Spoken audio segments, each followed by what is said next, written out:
Celebrities react to Dave Chappelle, the Closer special on Netflix. Please take a listen to this. Listen to Jimmy Kimmel and other celebrity stars' reactions to it. Happy with his output over the last few years, including doing Saturday Night Live a few times and having a big set with Jamie Foxx, Eddie Murphy, and others. His controversial nature hasn't gone away in the worst ways, because in his latest Netflix comedy special, he went to town on a certain group of people, and those people aren't happy at all. We'll break it down for you, but before we do that, go ahead and do us a favor by leaving a like on the video, subscribing to the channel, and hitting the bell icon so you never miss an upload from us. And with that being said, let's get straight into the video. Do you want to win an iPhone 12, maybe a MacBook Pro? How about $500 cash? All you have to do is comment the secret hidden message somewhere in this video. That's it. Oh, and leave a like on this video and subscribe to the channel so we can keep affording these giveaways. Winner will be announced at the last day of each month. Thanks for watching and good luck. Number 5. His jokes on Netflix. This move to cancel the comedian started with Dave Chappelle's latest comedy special on Netflix called The Closer, something that many fans have been looking for but now might end with some consequences. The special, the sixth and final in the Emmy winner's big buck deal with Netflix, premiered Tuesday and immediately stoked the flames of controversy with incendiary jokes about transgender women. Again at the center of a swirling controversy. Oh, buddy, I'm in trouble now. The polarizing stand-up drawing swift backlash for jokes in his latest special, The Closer. Chappelle is also being accused of defending what many perceive to be problematic comments by rapper The Baby and Harry Potter author J.K. Rowling. In The Closer, Chappelle declares that he's joining Rowling in Team TERF, the acronym for Trans Exclusionary Radical Feminists, and conflated rapper The Baby's homophobic statements as a show over the summer with systemic racism. In our country, you can shoot and kill it, but you better not hurt a gay person's feelings, Chappelle says on stage, more bluntly declared herself done. The brewing backlash is ample, but perhaps most shocking is the reaction from one of Netflix's own, Jacqueline Moore, executive producer and showrunner of the streaming giant's Dear White People. Fact. This is a fact. Every human being in this room, every human being on Earth, had to pass through the legs of a woman to be on Earth. Critics characterizing the remarks as transphobic. Moore bluntly declared herself done with Netflix. Number 4. Moore's reaction. Moore took to Twitter to make her feelings clear on this matter. She did not hold back on what she was feeling after what Chappelle said. I told the story of my transition for @Netflix and @Most's Pride Week. It's a network that has been my home on @Dear White People. I loved working there. I will not work with them as long as they continue to put out and profit from blatantly and dangerously transphobic content. I love so many of the people I've worked with at Netflix, brilliant people and executives who have been collaborative and fought for important art, but I've been thrown against walls because I'm not a real woman. I've had beer bottles thrown at me. So at Netflix, I'm done. Chappelle was one of my heroes. I was at his comeback show in NYC, but he said he's a TERF. He compared my existence to someone doing blackface. He talks about someone winning a Woman of the Year award despite never having a period should make women mad. And slamming Netflix for airing them. TERF is an acronym. Stands for Trans Exclusionary Radical Feminists. This is a real thing. This is a group of women. And that it makes him mad. And then he ended his special with a "but I had a trans friend" story. He says we don't listen, but he's not listening. Those words have real-world consequences. Consequences that every trans woman I know has dealt with. Bruises and panicked phone calls to friends. That's real. So when he says people should be mad a trans woman won a Woman of the Year award, when he misgenders, when he says he should have told that mother her daughter was a dude, I just can't. I can't be a part of a company that thinks that's worth putting out and celebrating. Her words and actions are arguably the most hard-hitting of the backlash, because here's someone who had the most to gain by working with Netflix and has gotten a lot of praise for her work on Dear White People, and yet she's walking away because of what Chappelle has done. That's fortitude right there, to be willing to give up everything in order to make a statement that you know is just and true. Number 3, activist groups stand up. Meanwhile, the National Black Justice Coalition, a civil rights advocacy group focused on the LGBTQ+ community, goes so far as to prod Netflix to pull The Closer from its menu. That hate transgender, they don't hate transgender women, but they look at trans women the way we blacks might look at blackface. I'm Team TERF.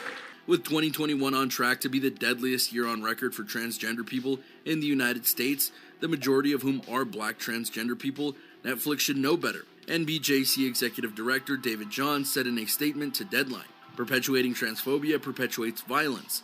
Netflix should immediately pull The Closer from its platform and directly apologize to its transgender community." LGBTQ plus advocacy leaders at GLAAD also called out the acclaimed comic's pattern of degrading jokes, declaring Chappelle's brand has become synonymous with ridiculing trans people and other marginalized communities. The special prompting some to boycott the service or cut ties. Today, a group of transgender employees at Netflix announcing plans to stage a walkout next week. Negative reviews and viewers loudly condemning his latest special is a message to the industry that audiences don't support platforming anti-LGBTQ diatribes. We agree. While some are trying to argue the hypocritical nature of what these groups are saying and doing to Chappelle, it should be noted that his jokes didn't end with the ones we talked about before. They went even deeper. Number 2, fighting for their freedom. During his comedy act, he decided to go and talk about the progress that the LGBTQ plus community has made over the last decade or two. Oh, I'm jealous. I'm not the only black person that feels this way. We look at the gay community and we go, look at how well the movement is going. Look at how well you're doing.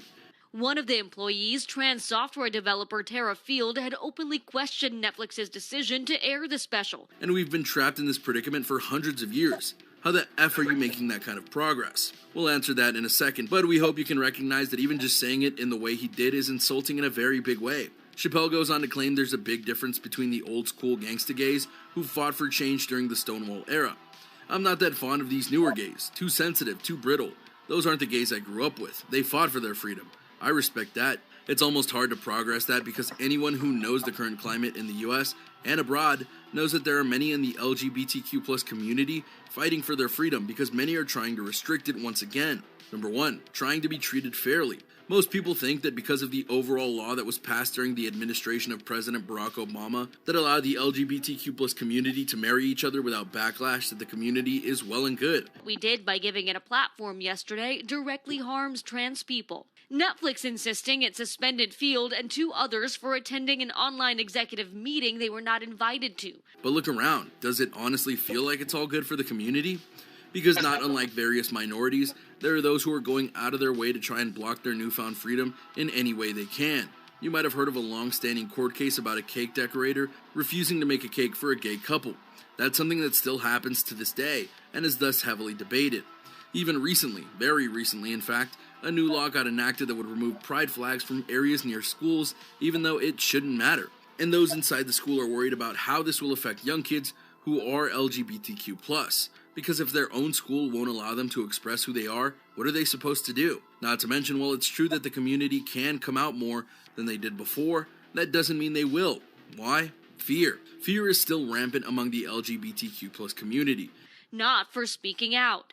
But despite growing calls to remove the special from its platforms, Netflix standing by Chappelle. Because there is a lot of hate still going on out there. There are those who still consider it a mortal sin to be gay or bi or trans. And as noted by one of the activist groups mentioned earlier, for trans people, the hate thrown at them is so great that they're taking their own lives in order to escape the hate. Does that sound like progress to you? In fact, it sounds a lot like the civil rights movement, where African American people fought for their rights for decades, got some major progress, and yet still face racism all the time from various people, which is why the Black Lives Matter movement is so important right now. Various pride groups are in the same boat, trying to fully get the respect and justice that they know they deserve. In an internal memo first obtained by The Verge, the company's co-CEO writing, "We don't allow titles on Netflix that are designed to incite hate or violence, and we don't believe the closer crosses that line." Oh, and it also should be noted that many politicians in the state and federal government are the ones who are trying to stop the progress of the LGBTQ+ community, with some even trying to appeal the marriage law and make it criminal to be gay or bi or trans. This is a fight that is not over by a long shot. And Chappelle should have known that instead of making jokes about gays' feelings getting hurt, it's not their feelings they're concerned with. Advocacy organizations like GLAAD disagree. It seems that it's cisgender people trying to tell trans people, again, what is harmful to us and what isn't. But the perception of them, the hate that is being put against them every day by those who think themselves superior, that's what they're constantly fighting. And right now their newest enemy is Dave Chappelle, because he's spreading that hate. Is that we have with media exists in a vacuum. So you can say that it's just jokes, but unfortunately the millions of people who will watch a comedy special like this. And there you have it, everyone. A look at what Dave Chappelle said, why it matters, and why so many people are coming after him now. Were you personally shocked at what Dave Chappelle said? Do you think that it's very fair that this many people are going after him? Or do you feel that this is being overblown? Let us know what you think in the comments down below. Be sure to subscribe, and I'll see you next time on the channel. Thanks everyone for taking a listen to that video. It's really crazy, and also it's nice as the Noah lady came up and really talk about it. The lady with Netflix. It's nice that she came up and talk about it, and also celebrity stars too. Really talking about it too. It's really something really great. Thanks for really listening, and thanks for watching. And thanks for watching the video. I know that this will bring a big backlash, a closer stand up. I remember in Dave Chappelle Unforgiving video, he said he can't create any special he can use his name, Dave Chappelle, because name has been used throughout the earth so much. So that's why he called this one the closer. Thanks for listening.